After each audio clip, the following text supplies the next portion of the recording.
Morning में उठने के बाद अपना जो सबसे पहला काम रहता है वो रहता है पानी पीना, पेट भरकर पानी पीना। लेकिन जैसे कि मैंने पहले भी बताया, मैं खाली पानी कभी नहीं पीता हूँ, तो इसलिए हम इसमें ऐड करेंगे थोड़ा सा एलोवेरा। थोड़ा थोड़ा ज़्यादा यूज़ कर लेते हैं, एलोवेरा का टेस्ट बहुत पसंद है। पहले तो इसमें एलोवेरा प्लस आंवला भी यूज़ करते थे, लेकिन अभी आंवला हमारा खत्म हो गया, इसलिए अभी हम एलोवेरा यूज़ करेंगे। और एलोवेरा हमारी गट हेल्थ के लिए बहुत बढ़िया है, स्किन हेयर बढ़िया कर देता है। बस कहानी एक ही है भाई, कि कोई भी चीज का अगर आपको फायदा उठाना है तो लंबे समय तक उस चीज को करना पड़ेगा, तभी कुछ हो पाएगा। आप सोचो कि हम एक बोतल यूज कर लेते हैं, इससे फायदा मिल जाएगा, नहीं मिलेगा, कुछ नहीं समझ में आएगा, ना दो बोतल में समझ में आएगा।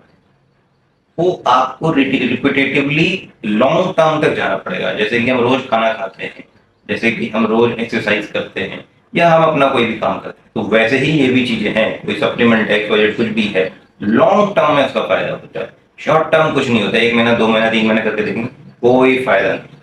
चलिए हम अपना एलोवेरा जूस इंजॉय करते हैं। पता नहीं, इसका टेस्ट पता नहीं, मुझे बहुत बढ़िया लगता है। बॉडी बिल्डिंग में हमारा सारा फोकस रहता है मसल डेवलप करने में।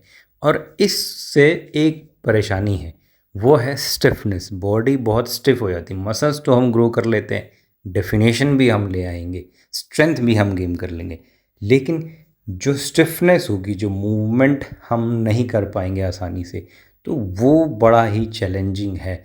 और इसी चैलेंज को देखते हुए मैंने जब योगा स्टार्ट किया तो शुरुआत में बहुत डिफ़िकल्ट था, लेकिन आज के समय मैं बॉडी बिल्डिंग भी कर सकता हूँ, योगा भी कर सकता हूँ, और सबसे इम्पॉर्टेंट चीज़ है मेरी फ्लेक्सिबिलिटी। तो इस फ्लेक्सिबिलिटी पे काम करना बहुत ज़्यादा ज़रूरी है। अब जैसे आज हमारा लेग्स का वर्कआउट और शोल्डर का वर्कआउट है, अब लेग्स और शोल्डर का दोनों जो वर्कआउट है, इस पे बहुत हैवी रहता है और इस वजह से स्टिफनेस भी बहुत आ जाती है। तो अब स्टिफनेस ना हो, इसके लिए हमें चक्रासन, धनुरासन, शोल्डर स्टैंड, हेड स्टैंड, ये कुछ चीज़ें हैं जिनके ऊपर काम करना बहुत ज़्यादा ज़रूरी है। चक्रासन है तो ये आपकी हिप मोबिलिटी को बेहतर कर देगा, आपके लोअर बैक को स्ट्रेच कर देगा, आपके हैमस्ट्रिंग को बेहतर कर देगा। ऐसे ही हम हेड स्टैंड करते हैं, शीर्षासन करते हैं, तो ये ब्लड सर्कुलेशन को जो है रिवर्स कर देता है। और रिवर्स जो ब्लड सर्कुलेशन होता है वो रिकवरी में बहुत अच्छा काम करता है, प्लस हमारे मसल्स को रिलैक्स कर देता है। तो दोस्तों, योगा अपना हो चुका है और it's time for first meal. और देखो, पहली जो मील है ना, उसमें अगर आप प्रोटीन लेते हो तो उससे बेस्ट कुछ नहीं होता। दूसरी चीज क्या है कि आपका ब्लड शुगर जो है वो ठीक रहता है, यानी ब्लड शुगर स्पाइक नहीं करता, और ये बहुत ज्यादा इंपॉर्टेंट है।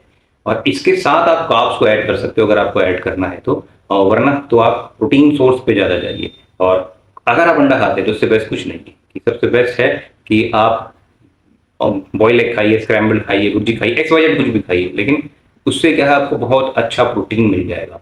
तो वो आपको बहुत अच्छा काम करेगा, क्योंकि सबसे इंपॉर्टेंट चीज़ है, आपका ब्लड शुगर स्पाइक नहीं करना चाहिए। और सवेरे सवेरे अगर हम रोटी, पराठा, एक्स वाई जेड ऐसा कुछ भी खाएंगे तो हमारा ब्लड शुगर बहुत ज़्यादा स्पाइक करेगा, और वो सही चीज़ नहीं है।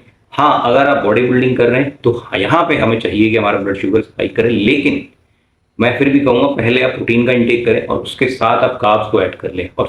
और सबसे इंपॉर्टेंट है फाइबर। तो फाइबर कैसे ऐड होगा, वो होगा जो हम सैलड खाएंगे, तो तभी हमारा फाइबर जो है वो ऐड हो पाएगा, और हमें जो हमारी गट हेल्थ है उसके लिए बढ़िया काम करेगा वो, और ओवरऑल हेल्थ के लिए बढ़िया काम करेगा। प्रोटीन भी बेहतर तरीके से ब्रेक डाउन हो पाएगा। चलिए, हमारी फर्स्ट मील है वो है ऑमलेट, इसे खाते हैं, उसके बाद फिर शाम का वक्त है दोस्तों, and it's time to hit the gym. और आज है हमारा लेग्स का वर्कआउट, साथ में हम करेंगे शोल्डर्स।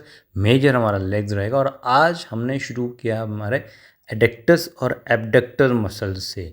इसका एक फ़ायदा है कि हमारा जो इनर थाई है और आउटर थाई है वो बहुत अच्छा एक्टिवेट हो जाता है, वहाँ पे ब्लड सर्कुलेशन बहुत अच्छा पहुँच जाता है। और उसके बाद, क्योंकि हम क्वाड्स डोमिनेट हमारा वर्कआउट रहेगा लेग्स का, तो वहाँ पे बहुत अच्छा बेनिफिट रहता है। तो एब्डक्टर्स और एडक्टर्स को ट्रेन करने के बाद हम आए हमारे लेग एक्सटेंशन पे। और इससे क्या होगा कि हमारा जो क्वाड्स है, हमारा जो क्वाड मसल है, जो 3 मेजर मसल हैं, 2 माइनर मसल्स हैं, वो बहुत अच्छा ब्लड सर्कुलेशन वहाँ पे मिल जाता है उसको।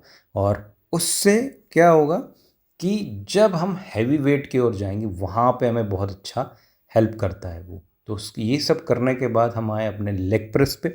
लेग प्रेस हम कर ही नहीं रहे थे बहुत समय से, इसीलिए जो है हमने लेग प्रेस शुरू किया यहाँ पे। और 3 सेट्स हमने लगाए लेग प्रेस पे, और क्योंकि बहुत समय के बाद कर रहे थे इसलिए मैक्सिमम हम 2 कुंटल तक ही गए इसके अंदर। अब 2 कुंटल लेग प्रेस पे कोई बहुत बड़ी चीज़ है नहीं, लेकिन क्योंकि हम बहुत समय के बाद कर रहे थे इसलिए हमने बहुत ही लाइट वेट से हम गए। फिर फाइनल जो है हमारा वह है हमारा हैक स्क्वाट। स्क्वाट्स हम यूज़ नहीं कर रहे हैं अभी यहाँ पे, तो हैक स्क्वाट यूज़ करते हैं कि हैक स्क्वाट जो है ना, ये सिर्फ यहाँ पे हमें पैरों का मूवमेंट सही रखना है। हमारा जो पैर का स्टेप है, हम फुट स्टेप कहाँ पर रहते हैं उस पर हमें फोकस करना है। वो चीज़ हमने अगर सही से कर ली तो हमारा जो मसल है बहुत अच्छा ग्रो होता है, खासकर क्वाड मसल बहुत अच्छा ग्रो होता है हैक स्क्वाट के अंदर। इसलिए यहाँ पे पहले मैं थोड़ा नीचे लेके गया, उसके बाद आखिरी जो सेट है मैंने थोड़ा ऊपर पैर रखा, और उससे जो है मेरा ओवरऑल क्वाड जो है बहुत अच्छा इंगेजमेंट मिला, वहाँ पर कॉन्ट्रैक्शन बहुत अच्छा मिला। मतलब इतना हो गया, लेकिन लगभग आप ये मान के चलिए कि उसमें वो फटीग जो होना चाहिए हमें चाहिए वो वहाँ पे हमें मिल गया। फिर आखिरी में हमारा है शोल्डर की, सिर्फ एक एक्सरसाइज हमने यहाँ पे करी, वो है रेडल। और इसका मूवमेंट हमने बहुत कांस्टेंट रखा, बहुत ज़्यादा आगे स्ट्रेच नहीं लेके गए हम इससे। तो इससे फ़ायदा ये होगा कि हमारा इंगेजमेंट एग्जैक्टली वहीं पे हमें मिला। तो दोस्तों आज के लिए इतना ही। लाइक शेयर सब्सक्राइब करना ना भूलें। बाय।